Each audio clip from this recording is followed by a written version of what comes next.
శ్రీగురుభ్యో నమ. హరి ఓం. శ్రీమహాగణాధిపతయే నమ. శ్రీమహాసరస్వత్యై నమ. శ్రీగురుభ్యో నమ. హరి ఓం. అజ్ఞానతిమిరాంధస్య జ్ఞానాంజనశలాకయా చక్షుర్మీలితం येन తస్మై శ్రీగురవే నమః. విశ్వావసనామ సంవత్సర ఫలితాలు చెప్పుకుందాం. విశ్వావసనామ సంవత్సరం చైత్రశుద్ధ పాడ్యమి ఆదివారం 30/3/2025 అంటే 30వ తారీఖు మార్చి నెల 25వ తారీఖున రేవతి నక్షత్రయుక్త ఆ రోజున విశ్వావసనామ సంవత్సరం ప్రారంభమైంది. విశ్వావసనామ సంవత్సరం 2025 మీనరాశి చివరి రాశి, ఆఖరి రాశి మీనరాశి ఫలితాలు చెప్పుకుందాం. ఈ మీనరాశి ఆదాయం 5, వ్యయం 5. ఆదాయం ఖర్చు సమానం. రాజపూజ్యం 3, రాజావమానం 1. అయితే ఈ రాశి వాళ్ళకి 2 సంవత్సరాల 5 నెలల నుంచి 12ంట శని ఉండి చాలా ఇబ్బందులు పెట్టాడు. ఈ 12ంట ఉన్నటువంటి శని మార్చి 31కి 1ంటికి వస్తున్నాడు. జన్మ శని అంటారు. ఈ జన్మ శని పెట్టే కష్టాలు మామూలు కష్టాలు కావు. ఈ కష్టాల నుంచి తప్పించుకోవాలంటే చాలా జాగ్రత్త పడాలి, చాలా జాగ్రత్తగా బతకాలి. ఎక్కడా తొందరపడకూడదు, అనవసరమైన ఖర్చులు పెట్టుకోకూడదు, ఎటువంటి దురలవాట్లు పడకూడదు. కష్టం వచ్చినప్పుడు దురలవాట్లు పడతాడు. ఒకడు ఏం చేస్తాడంటే భార్యతో తగాదా వస్తుందండి ఈ రాశివాడికి. జన్మంలో శని ఉండంగా ఆమె అనవసరంగా పోట్లాడి పుట్టింటికి వెళ్ళిపోతుంది. వాడు బయటకు పోతాడు, ఉద్యోగం చేస్తాడు, ఇంటికి వస్తాడు. భార్య చూచినట్టుగా తల్లి చూడలేకపోవచ్చు. ఆమె పెద్దామె కావచ్చు.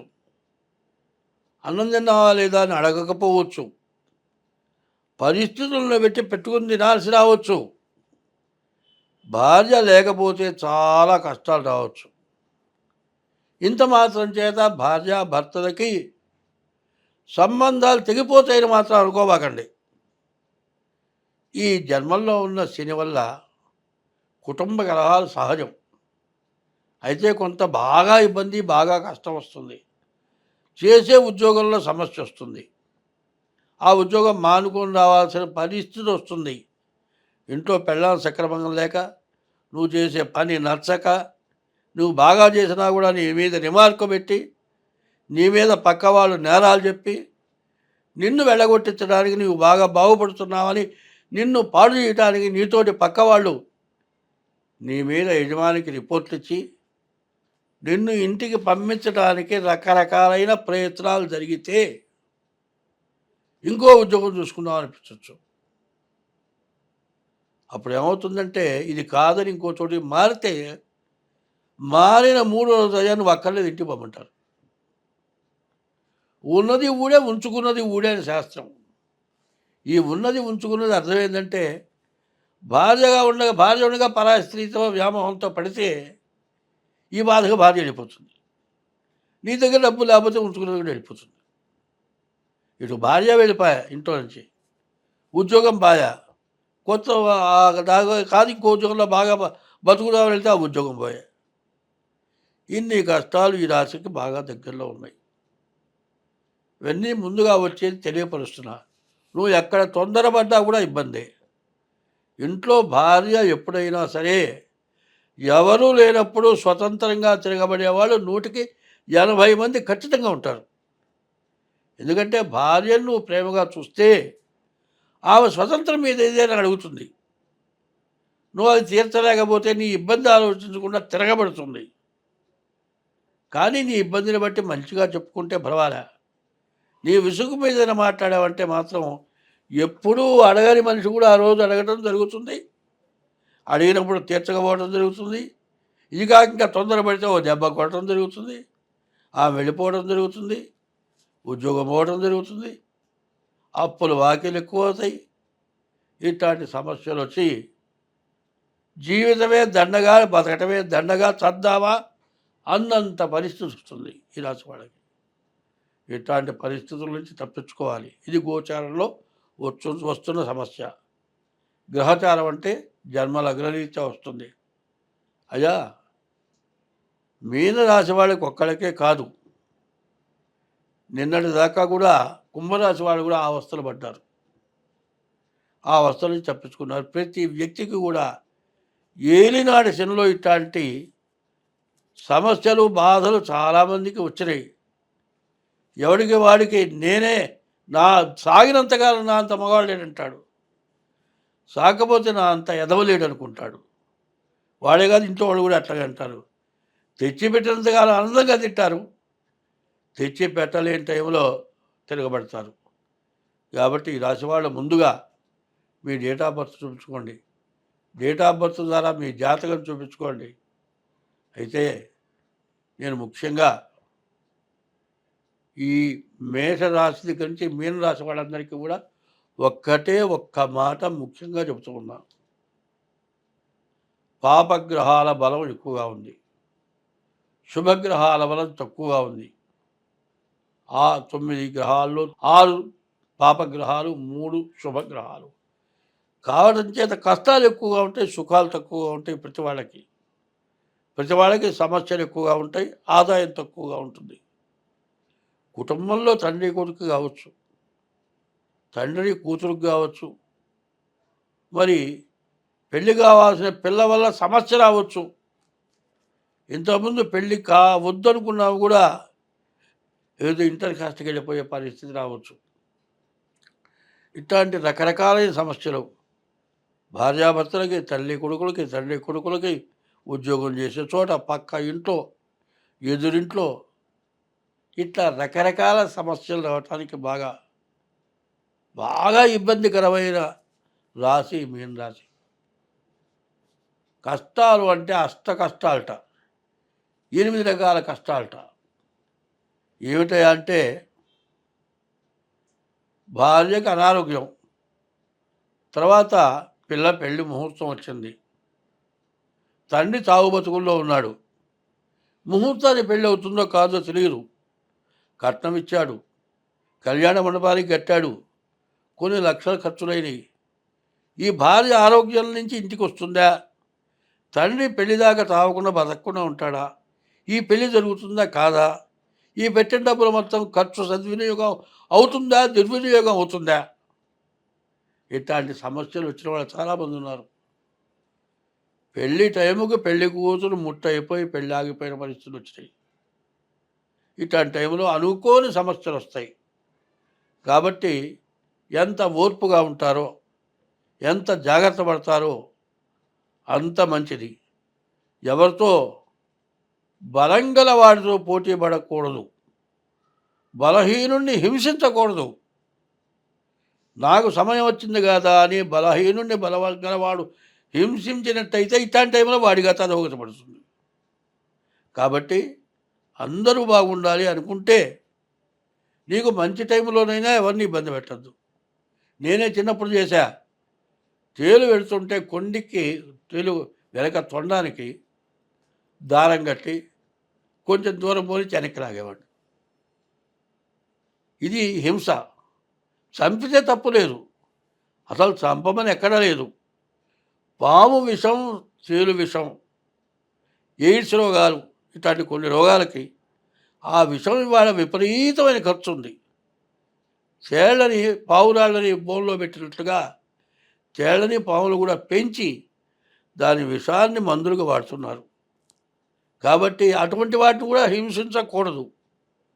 నేను చిన్నప్పుడు చేసిన తప్పు నేను ఇప్పుడు చెప్పుకుంటున్నా. తెలియక చేసినప్పుడు దాన్ని తెలుసుకొని అట్లాంటివి చేయకుండా ఉంటాం. ఏ జీవరాశికి మన వల్ల ఇబ్బంది కలగకూడదు. కుటుంబ సభ్యుల్లో ఎవరిని ఇబ్బంది పెట్టకూడదు.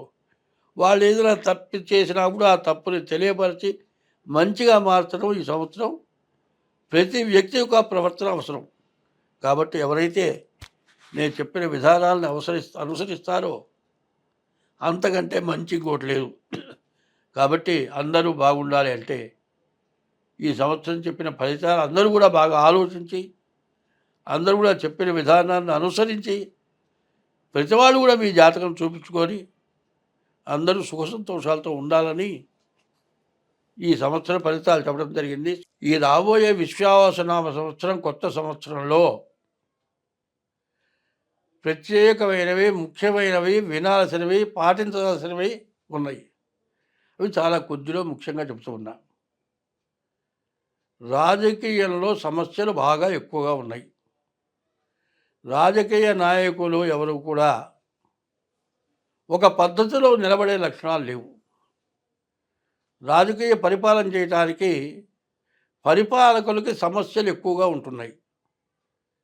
మిగతా మెంబర్స్ కానీ, మంత్రులు కానీ స్వార్థం కోసమని సమస్యలు తెచ్చిపెట్టే లక్షణాలు ఉన్నాయి. సరే, పరిపాలకులకి ఈ ఇబ్బంది ఉంటే, పరిపాలకులకు కొద్దిగా ఇబ్బంది ఉంటే, ప్రతిపక్షాలు మాత్రం దీన్ని బాగా గొడవ చేసి ముందు ప్రతిపక్షాలు పాలకపక్షం కొట్టుకోవటం, పాలకపక్షాలు కొట్టుకుంటే దాన్ని ఎగదోసి ప్రతిపక్షాలు అల్లరి చేయటం, ఇది ఒక సమస్య. కుటుంబ సభ్యుల్లో ఇవాళ ఉన్నటువంటి పెరిగిపోయినటువంటి ఖర్చుల వల్ల, ఆదాయం తక్కువ వల్ల, ఇవాళ వచ్చే ఆదాయం చాలకపోవటం వల్ల కుటుంబ కలహాలు బాగా వస్తున్నాయి. రెండోది. మూడోది ఏమిటి అంటే, ప్రపంచ దేశాల్లో కొన్ని దేశాలు పైకొచ్చినాయి. ఆ పైకొచ్చిన దేశాలు తనకంటే ఇంకో దేశం పైకి రాకూడదు కాబట్టి, రాకుండా పోవాలనే ఉద్దేశంతో పైకి వస్తూ ఉన్న ప్రభుత్వాల్ని అణగదొక్కి వాళ్ళే పై స్థాయిలో ఉండాలి అని చెప్పి, మరి తక్కువగా ఉన్నటువంటి వాళ్ళని ఎగగొలిపి బాగా పరిపాలన చేస్తూ పైకొస్తూ ఉన్న దేశాలని అణచివేయటం కోసమై పైకొచ్చిన దేశాలు చిన్న దేశాలు చేత పైకి వస్తున్న దేశాల మీద యుద్ధం ప్రకటించి అన్ని దేశాలని నాశనం చేయటానికి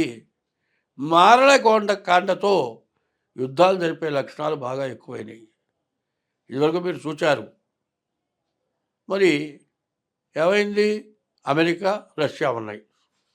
ఈ రష్యా బాగుంటే ఒకప్పుడు కొంత విడబడది. తర్వాత మరి రష్యాలో ఉక్రెయిన్ అనే ఓ భాగం దాంట్లోది. సరే, వాళ్ళల్లో వాళ్ళకి ఏదైనా తేడాలు వచ్చి గొడవలు పెంచుకోవడం ఎందుకని వాళ్ళు విడబడిపోయినారు. సరే, వాళ్ళల్లో వాళ్ళకి మళ్ళీ ఏదో కొద్దిగా గొడవ వచ్చింది.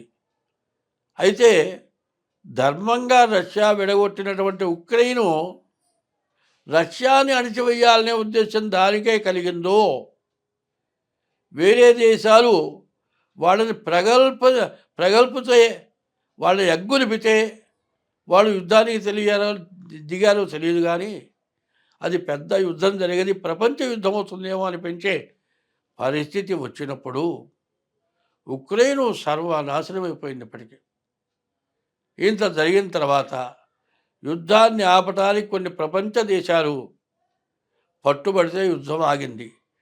కానీ యుద్ధం జరిగింది, తర్వాత రష్యాని నష్టపరిచింది, ఉక్రెయిన్ నష్టపడ్డది. కానీ ఈ యుద్ధంలో కొన్ని దేశాలు మాత్రం బాగుపడ్డాయి.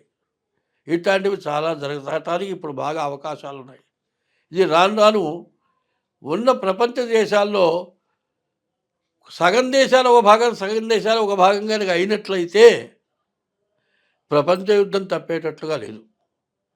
అట్లాగే కుటుంబ సభ్యుల్లో సగం అటు సగం ఇటు అయితే కుటుంబం విచ్ఛిన్నం అయిపోతుంది.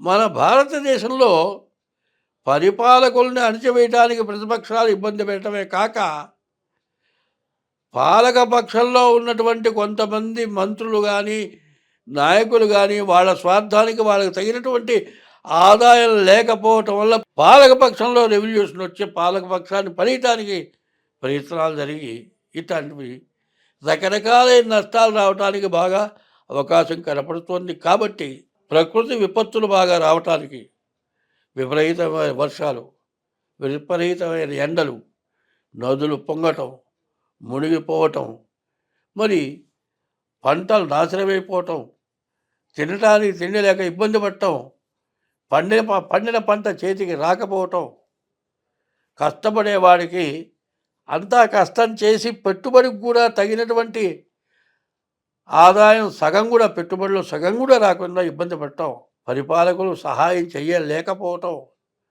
ఇట్లాంటి సమస్యల్లో ప్రపంచ దేశాలన్నీ కూడా కొట్టుమిట్టాడుతున్నాయి. మన దేశానికి కూడా అట్లాంటి ఇబ్బందులు వచ్చేటట్టుగా కనబడుతూ ఉన్నాయి. మన దేశం బాగా పైకొస్తున్నది. ఇట్లాంటి టైంలో మన ఇబ్బందుల్ని ఇంకా అధికం చేసి, ఇంకా కొంతమంది మనల్ని పడగొట్టడానికి సిద్ధంగా ఉన్నట్టుగా కనబడుతోంది. కాబట్టి పాలకపక్షం, ప్రతిపక్షం, ప్రజలు బాగా ఆలోచించుకొని అందరూ మంచిగా ఉంటే మనం అందరం బాగుంటాం. అందరూ సుఖంగా ఉంటాం. స్వస్తి.